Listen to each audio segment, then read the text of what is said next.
दंश की आपदा बहुत अत्यधिक होती है, जिसके कारण लोगों की जान चली जाती है। सर्पदंश से बचाव का सबसे बेहतर तरीका है कि इंसान कितने धैर्य और जागरूकता से काम लेता है, क्योंकि धैर्य और जागरूकता हर तरह की आपदा से बचाई जा सकती है।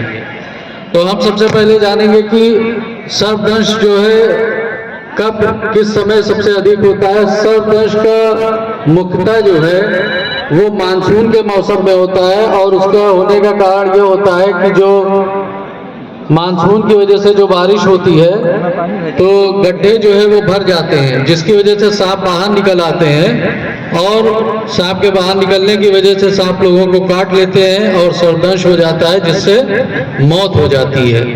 अब हम कैसे पहचानेंगे कि सर्प जो है वो जहरीला है और जहरीला नहीं है?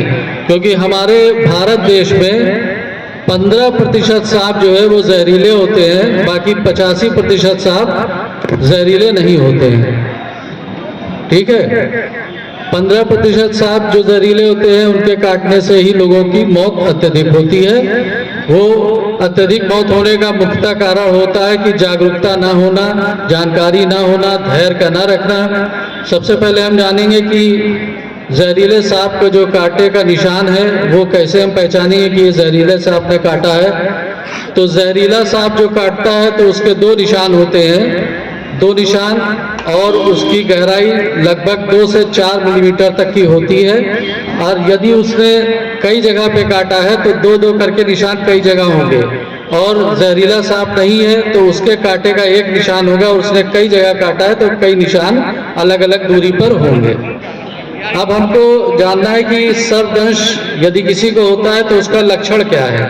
सर्पदंश का लक्षण यह है कि जिस व्यक्ति को सांप ने काटा है उस स्थान पर व्यक्ति को बहुत तीव्र दर्द होगी, व्यक्ति को नींद आएगी, उस जगह पे छोटे छोटे लाल चकत्ते फपोले छाले पड़ जाएंगे, खुजली होने लगेगी, मरीज को सांस लेने में दिक्कत होगी, उलझन बेचैनी होगी, उसकी जो अंदर की पुतली होती है यानी जो है पिपल्स, ये जो है डायलेट होने लगेगी, आंखों की जो ये आईलिड होती है ये सूज जाएगी। ठीक है, और मनुष्य को झाग सा भी आने लगेगा। यदि सांप ने काटा है तो हम सर्वप्रथम क्या करें? सबसे पहले यदि किसी को सांप ने काटा है तो हम उस व्यक्ति को एक जगह पर स्थिर कर दें, यानी उसको चलने फिरने से रोक दें कि एक जगह वो स्थिर हो जाए। उसको धैर्य सबसे पहले बनाएं कि तुमको कुछ नहीं होगा, तुम ठीक हो जाओगे। ठीक, और उसके तुरंत बाद हम जो है अपने नज़दीकी स्वास्थ्य केंद्र पर संपर्क करें, वहां पर फोन कर दें या 108 पर फोन कर दें, ताकि जल्द से जल्द वहां की व्यवस्था उसको उपलब्ध हो सके। इतनी देर में हमें क्या करना है कि यदि जिस जगह पे सांप ने काटा है तो उस जगह को सर्वप्रथम साबुन से धुल देना है। साबुन से धुलने के बाद यदि वो महिला है तो उस स्थान पर अगर उसने अंगूठी, छल्ला या कुछ भी पहन रखा है हाथ पैर में तो उसको उतार के हटा देना है, ताकि उसका रक्त प्रवाह जो है बराबर चले। ठीक, इसके अलावा हमको क्या करना है, सांप ने जिस जगह को काटा है उसको हृदय से दूरी बना के रखना है। हृदय की दूरी इसलिए बना के रखना है ताकि जो है अगर हृदय के पास पे रहेगा तो रक्त प्रवाह तेजी से होगा, जिसके कारण उसकी मौत हो सकती है। ये है बचाव का तरीका। अब हमें क्या नहीं करना है?